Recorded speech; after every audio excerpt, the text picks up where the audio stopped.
good evening, everyone, and welcome to yet another very interesting and exciting session. And today we have Suresh Kochattil ji again with us. Welcome, Suresh ji. Namaskar. Namaskar. So, coming to the first news, friends, and we have a new mayor in the United States in New York. So, and he's the first Muslim mayor, and he goes by the name of Zoran Mamdani, and he has been, and he's a new mayor, and there's a lot of controversy surrounding him. First of all, he is very, very critical of the BJP party and Prime Minister Modi. On Prime Minister Modi, he said that on Gujarat riots, he said Modi helped to orchestrate that mass slaughter of Muslims in Gujarat. He also falsely claimed that Muslims were eradicated from Gujarat during 2002 riots. And this man, Mamdani, he came by promising free bus travel, rent freezes, city-owned supermarkets, and no-cost childcare. And so this, he also said that if Benjamin Netanyahu comes to New York, he will arrest him. So we have a far left-wing person elected as the New York mayor. Well, I think what is happening, Jaydev, is the fact that the Democrats are having a meltdown now. Basically, the problem started with the socialist in the Democrat. Now, if you go back and analyze Mamdani's political kind of arangetram, if you can call it that way, it actually happened long back, and when he started in a low level, kind of a municipal kind of role in New York. Now, the problem with New York is very simple, is that a lot of migrants, and I was reading this in a couple of American publications today, have moved in from the hinterlands into New York over the last decade and a half. Now, many of them were college students who kind of had that woke mentality, if you can call it. They moved into New York and they thought that it is the place to be, and then they found that it is an extremely expensive place to stay. Then we had the other half of it, which is the Democrats, who are actually critical of their existing leadership and were looking for a way out. And they found Mamdani to be an ideal character to do all that. Now, this is a very simple problem, and according to American commentators, what is happening is, of course, Mamdani cannot be the U.S. president ever because he was not born in U.S., which is the rule to be an American president. He was born in Uganda. We know that to an Indian mother, which is Mira Nair, and relocated to US. Now the problem with Mamdani is going to be simple. He's an Arvind Kejriwal in New York. That is a problem now. And just like Arvind Kejriwal, he will drive the city bankrupt because it's one of the most happening cities in the US in terms of its 1.3 or 1.7 trillion dollars in its annual GDP. So that is the kind of money we are speaking of, which New York generates. Now, how is Mamdani going to run it? What he promises is a couple of easy way out. One, of course, is what Kejriwal started, the free bus rides. It's happening in Telangana, it's happening in Delhi, it's happening everywhere else. The result is that no matter which party does it, the corporation goes bankrupt. And that is what happened in India also, that the road transport corporation basically goes bankrupt. They don't have money to pay salaries, no money to buy new buses. And this is what happened, Jaydev. The second thing which is promising is to give housing. Now, this is a typical Soviet model, if you know that, or even if you can call it a Chinese model of building huge cities. And today, China has those ghost towns that we speak about, which have no residents staying there. The Soviets during the USSR era had a similar thing. They used to build huge housing complexes for people to stay, the typical Marxism philosophy. Now, he says the same thing, that he will give houses to people who don't have homes. Now, it's easier said than done. I mean, you cannot make houses out of thin air. It needs money. It needs huge amount of money.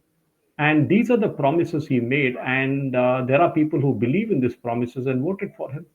I mean, best of luck to them, because we know that, okay, you can give bus rides, that is fine. But bus rides won't feed you, or bus rides won't get you a house. That for that you need lots and lots of money. And like Arvind Kejriwal or like Revant Reddy in Telangana, he will realize that it's easier to go bankrupt than have money in the bank. And Mamdani's ascension to the politics of Democrats has basically hijacked by the left. in USA. The Democrats have lost their rightist or even the centrist approach. Now they're totally leftist, and they're instead of calling it a leftist, now the word is socialist. So socialist is where they are, and democratic socialist, and whatever that may mean, that is Mamdani's philosophy in life. But if you look at the overall picture of what the US has done, it is not just Mamdani who's got elected, but there are few other Democrat governors and senators and others at the local elections who all got elected over the last 2 days. Now, this is the pushback against Trump also in a way, because his policies also have alienated a lot of his own supporters. Of course, we know that Democrats dominate New York, and that is kind of their own primary. And Mamdani was expected to win because Cuomo didn't have a requisite push to go to the last mile, even though he lost by a 7% margin. The Republicans were never in the race, and finally Trump had to endorse his one of his principal opponents into the election late into the day. And the question is very simple: why are these people voting in New York for a person like Mamdani, who, as you rightly said, hates Hindus? That is the way it is. Hates Modi, hates India as the third axis, and deliberately he brought in Nehru into the entire speech. And we all know that the Tryst with Destiny speech was copied from somewhere else. It is not Nehru's speech. And that obviously nobody talks about it. So Priyanka Vadra is extremely happy. Rahul Gandhi is happy. Oh, they all will be happy. Definitely, they'll be happy that their grandfather or their great grandfather got quoted by Mamdani's speech. But the proof for the pudding is in the eating, Jaydev. And over the next few months, we will see how New York handles this gentleman who's a maverick, because he wants to turn everything upside down. In the initial days, if you recollect, he said, I'm going to tax the rich. I'm going to tax the ultra rich. And now, over the last 2 days, he is saying, no, no, no, I didn't say it that way. I said, if you earn more than $1 million, then you need to be taxed. So now the upper part of the ceiling is $1 million. So that let us see whether he is able to tax them, because it's very easy for those people who are going to get taxed to move out from that city and carry with them the business elsewhere. Because at the end of the day, New York is also a financial capital kind of sorts, and there's a huge money, and that is the place where the World Trade Center was bombed by Islamic militants. So people in the city are still scared, are still scarred of that particular incident. And Mamdani cannot wish away his Muslim ancestry to speak of and say that everything is all hunky dory. But his main thing is he is a total anti Israel character. And you rightly said that he wanted Benjamin Netanyahu to be arrested, for which he has no power because he doesn't handle the foreign affairs for the United States government. So forget him doing all that kind of stuff. The main thing that he would do, I mean, and the anti-Semitic stuff which he does, he peddles around. He has a huge following which believes in that anti-Semitic stuff, and that is what is getting him the votes also. Because on the center and to the left, there are a lot of people who are angry with Israel for their own political benefit, and they are using in him as a tool to get back at Israel, and that is what is happening. Because the government of US is seen as very sympathetic to the Israelis and Benjamin Netanyahu. The US financial sector and the media sector, to a large extent, is also controlled by the Jews, and this is where they are upset. And they don't want the Jews to be anywhere around. And Mamdani is a character representing that. He is not given away. If he's even called for a global intifada to be kind of recognized as such. So you can imagine we are having a terrorist sympathizer now sitting as the mayor of New York. And we might ask ourselves, as somebody was saying this morning, do you know who is the mayor of Delhi? Or who is the mayor of Hyderabad? Or who is the mayor of Bengaluru? Nobody knows, because they are not powerful. They don't have that kind of money or budgets or politics to play around with. But to know the mayor of New York is a big thing. Mamdani's election, I think we just need to put it away onto the sidelines, because we can also say the same thing, that if he lands up in India, we will arrest him, as much as he wanted to do to Netanyahu. Or, criticizing Modi is a very easy thing. And I think the Indian diaspora in US need to call him out, because this guy is basically, if you can call it, an anti-Semitic character who doesn't like Hindus, doesn't like the Jews, common hatred for these two communities. And his only claim to fame can be that fact that he wants to be peddling a socialist failed model, which has failed across the world, of giving everything free, and that free thing won't work. We saw that in Delhi, We've seen that in Karnataka happening, where the government has gone bankrupt literally. And we see that across different cities in India and even countries like Venezuela for that matter, where you need a truckload of currency to buy a loaf of bread today. Yeah. So do you think Trump is losing ground? Yes, he is, but at 32%, as the polls show last week on CNN, Trump is in fact losing popularity fast. In fact, into his midterm elections, I think this is going to be a very, very crucial factor because the what he promised he never delivered, and he promised to bring back manufacturing to the US from China and didn't work out. He promised that tariffs would bring in huge amounts of investment into US. Didn't happen, and we saw the stock market crash yesterday. The AI crash that happened, $730 billion wiped out in a single day from the US stock markets, and that is the problem today because Trump had kind of bought in Nvidia and said they are the champions of the world. He bought a lot of other companies and said they're going to invest billions in the US, and be it the Qataris who have no love for US, but they purely want to keep Trump happy. And at the same time, we are having countries like Saudi Arabia, which are going to buy huge amounts of aircraft, God knows for what, but they're buying it because just to keep US happy. And Trump, in his failure, has only got one thing. He's got more defense deals in the bag. He'll keep McDonnell Douglas and other defense companies busy, even Boeing for that matter.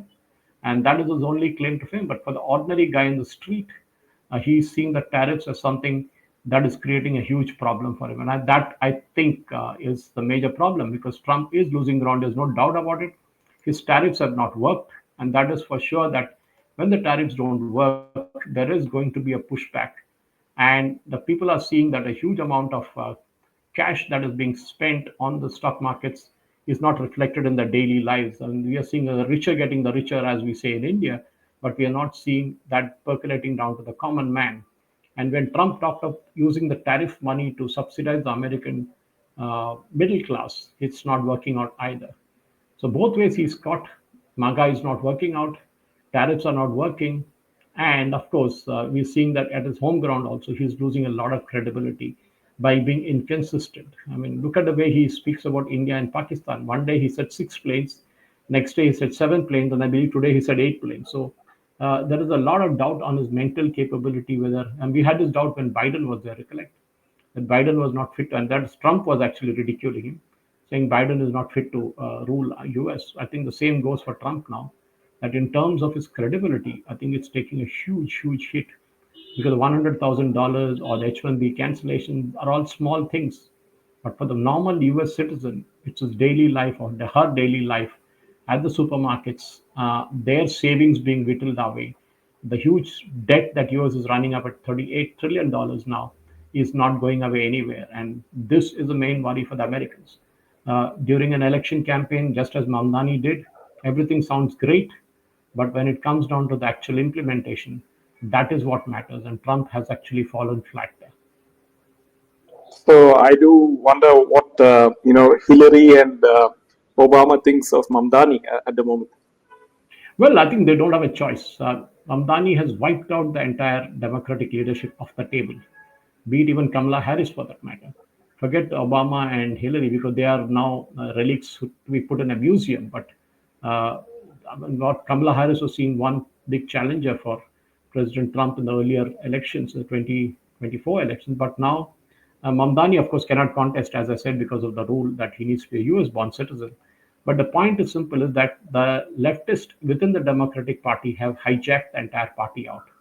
Now, to challenge Trump, they would need a leadership who now appeals to the American right and at least to the center of the right Americans. And that is going to be a very, very tough task. We don't know. I mean, a leader might pop out of absolutely nowhere. It can be one of the mayors, it can be one of the senators. But to beat Trump in his game, because Trump appeals to the rightist audience, and if the Democrats want to win, they need somebody in the center so that they can grab the leftist votes and can also grab the center of the right votes. Beyond that, I don't think Hillary or Obama make any difference right now, as much as Clinton would not do. I think the main thing that one needs to understand now is that America is at a crossroads. It doesn't know where to go forward, left, or right, because all their strategies have failed. The main strategy was that we would bring manufacturing back to the United States. car manufacturing, steel manufacturing, and the high-end stuff. Except for the chip design and manufacturing, they have not been able to do anything. Of course, the rare earths are coming back from different countries. President Trump is signing up deals left, right, and center. His family has become extremely rich because of the cryptos, and they have signed deals with almost every country, which is a conflict of interest, if you ask me. But forget Obama, forget uh, Hillary, forget the others in the Democrats. I think the Democrats need to look for a new leader now who can appeal to all sections of the society, including the right. Yeah, so interesting times. So, as we speak, the phase one of Bihar election is going on, and up till 11 a.m. in the morning, there is a 27.5% voter turnout. So, the elections are going out in Bihar, and so do you see the NDA, comfortably winning this Yeah, at the that's moment? what the opinion polls are all saying, Jaydev. And what we need to look at is last time the Bihar elections were held in three phases. This time it's in two phases. The reason being obviously that the law and order situation has improved, especially the Nexel part of it. Because why we have three phases or four phases or five phases is because the security forces need to be moved from one area to another area, and we see that in all the Naxal prone states. But in Bihar now, it's come down to two phases. It obviously means the Naxalism threat is weighing down a lot, and now the security forces can easily be moved from one place to another just for a two-phase polling. Now, if you look at the constituency, the 121 constituencies that has gone for polls today, and compare it with 2020 by kind of merging the three phases, what we're seeing is one simple thing, that RJD had won 75 seats of the 121 last time, and half of them, which I mean, 75 which they won in the total one, of which half was won in the first phase. They won 42 in the first phase out of the 121. That is a crucial thing for them. If they go below 40 in the first phase of the 121, which is basically 1 in 3, then RJD is in serious trouble. Because Congress won just 8 last time. In fact, the communist, the CPI ML, not the M, ML and M and CPI, put together won 11 seats last time. So the Congress is kind of dragging down the entire alliance, as it did in other states, and especially Jharkhand. If you look at it, they dragged down the party. And if you look at other states, like even in West Bengal, they dragged down the communist along with them, whom they have an alliance. So the Congress is proving to be a big liability. And of the 121 seats, if RJD is winning 40, they are slightly safe. But the Congress is not doing well. The strike ratio is way, way below, and which is one of the reasons why Tejasvi was refusing to give them more seats, or even refusing to campaign with Rahul Gandhi for more. On the other hand, if you look at BJP, NDA, which is JDU and BJP mainly, if you look at them, they of the 121 seats, BJP won just 32 last time, and JDU won 23. So put together, if you ask them, they both put together, they won about something like 55 seats last time. And if you look at RJD, you're talking of something in the range of 61. Now, the question is obviously 55 and 61 is just 6 seats apart. If BJP, which is the highest strike ratio of around 70 to 75%, is able to take the number from 32 to something like 38, then it's a big win, because that loss will be obviously of RJD and Congress. And that is where BJP is going. And this time, there are a lot of so called friendly fights among the Mahagathbandhan. And nothing called a friendly fight. Either you have a fight or it don't have a fight. So it's simple as that. So obviously, the Congress is in deep trouble. And the first phase, if as expected today morning, we're seeing pictures of women coming out in big numbers and voting. That is one of the reasons, Jaydev, if you look at the last election also, even though the women in the total voting population is less than men by about 5 percentage points, in the voting that happened last time in the 2020 elections, they actually outnumbered men in terms of the actual voting by almost about 10%, 55 to 45. Now, the various reasons being attributed to this, for example, 75 lakh Biharis work outside Bihar. A lot of them got back home for the Chhat Pujas, but a lot of them didn't get back because of the work-related things. And even today, I was reading that there are not too many trains now to Bihar now available for the voting purpose. During Chhat Puja, there were trains, but now there are no trains to get back. So obviously, a lot of them out of 75 lakhs, maybe about, I guess, around 30 lakhs won't be voting this time. So the women voters are going to be more, and that is what we are seeing the pictures in the television channels today morning. That women have come out in big numbers to vote, and 21 at 11 a.m. is a good percentage. I think they will end up somewhere in the range of 65 to 70. This is one of the reasons why Jay, we should all remember this. This time, Bihar's voting, I guess, will be more because 64 lakh voters have been removed from the 8 crore voters. Those that entire 64 lakh voters was actually dragging down the vote percentage because they didn't exist. The dead cannot come and vote. The duplicates can vote only in a few places unless Rahul Gandhi finds out a new way to do it. That is 260 votes in two booths in 6 hours is something that Rahul Gandhi's theory works out. Apart from that, what we see is also the permanently migrated voters. So if you have 7.4 lakh voters, 7 crore 48 lakh voters as we have today, we're going to see a different thing altogether. We're going to see a voting percentage, I guess, somewhere in the range of 70 to 75% by the end of the day today. And that I think Oh, will be a big boost because usually when there's a higher percentage, that's taken as anti-incumbency. But I think just as Madhya Pradesh worked out for BJP, even in Bihar, the women voters are going to bring BJP home safe and dry. The NDA, to be clear. yeah. So Rahul Gandhi dropped his H bomb, and he said that there's a alleged massive vote fraud in Haryana assembly polls last Hmm. year, and he alleged that 25 lakh votes were stolen in Haryana, which has a total of 2 crore voters. This means 1 in 8 voters in Haryana are fake, which is Hmm. 12.5%. So he comes up with all these wild, allegations every now and then.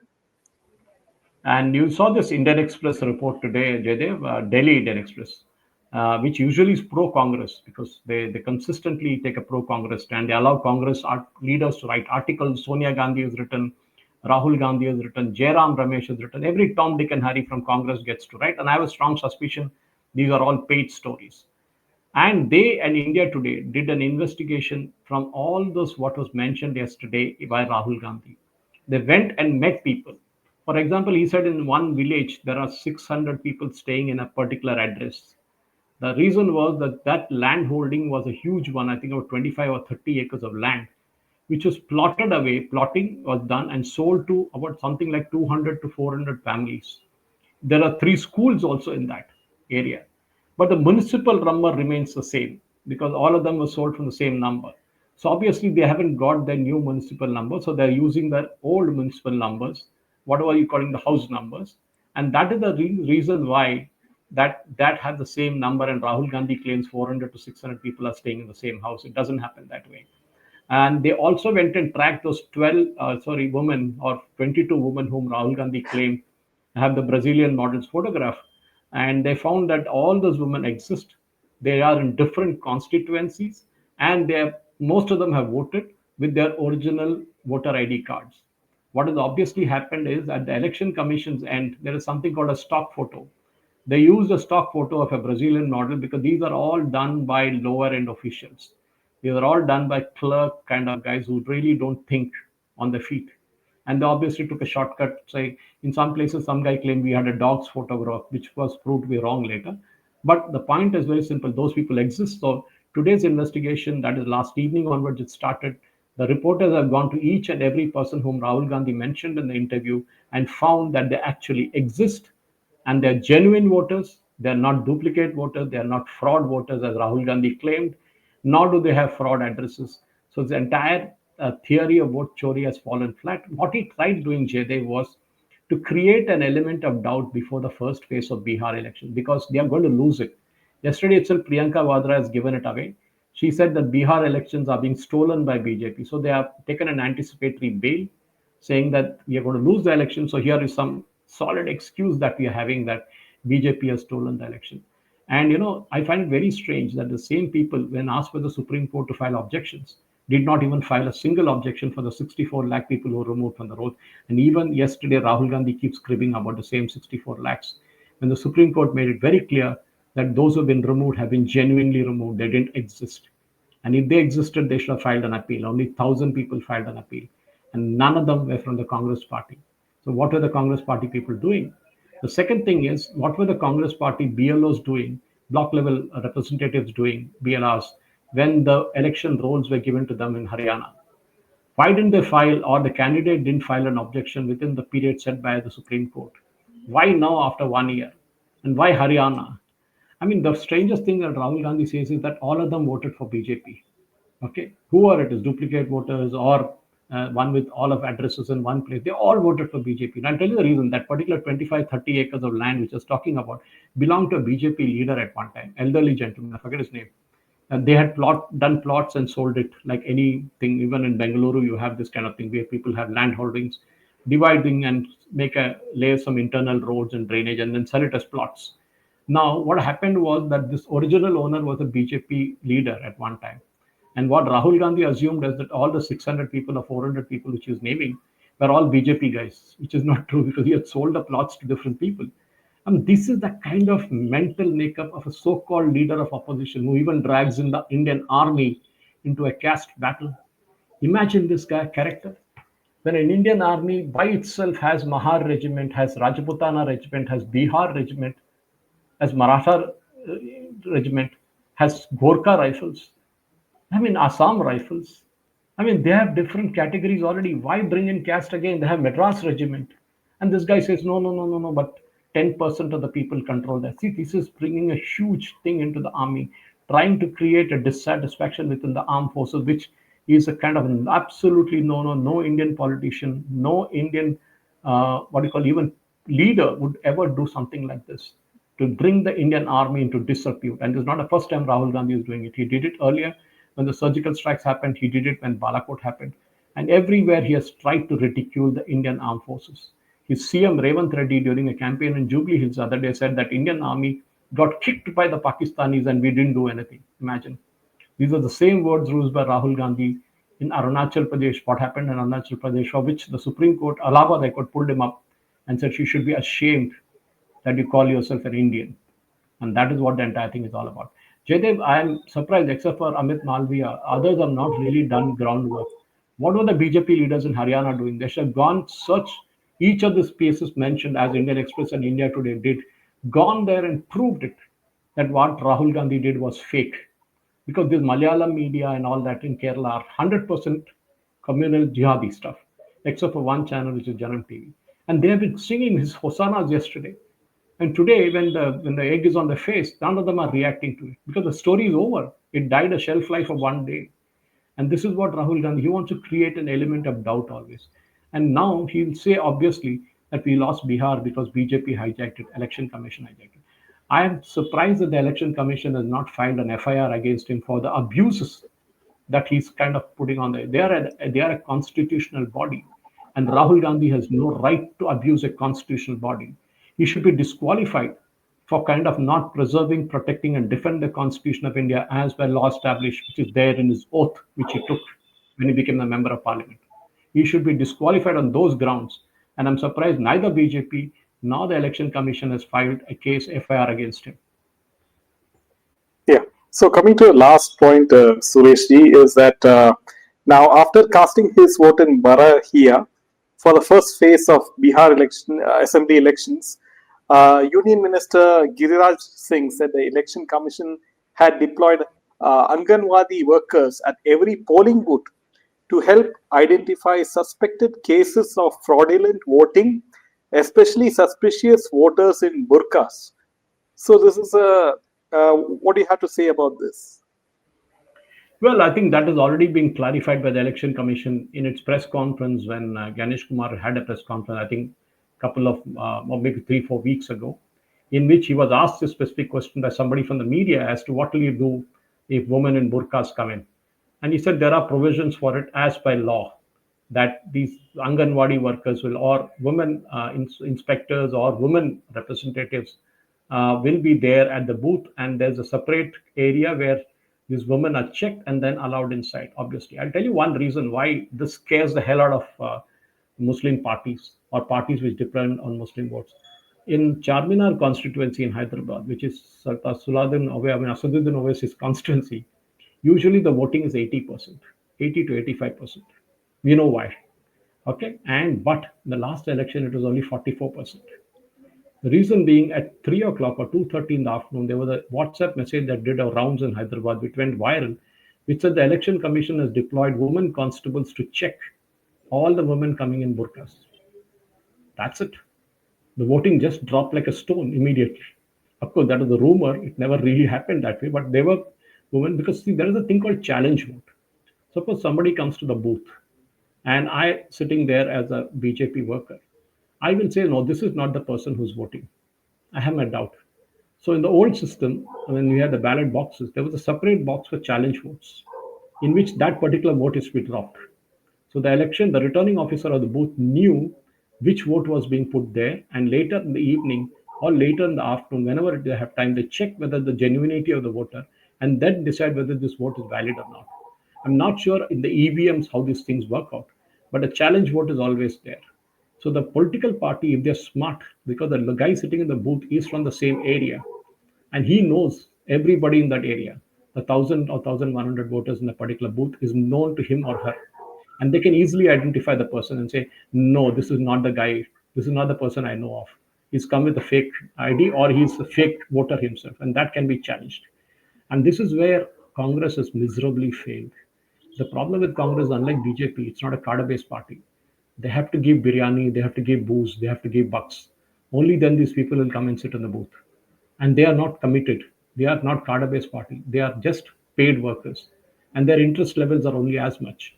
So unless you are dedicated and you are from that area and you know every voter like the back of your hand, then you can actually challenge it. Even when the final rolls are given to you, I've seen BJP karyakartas going door to door to check in my area about the genuinity of the voter, because you get this electoral list about 1 month or 1.5 months before the polls.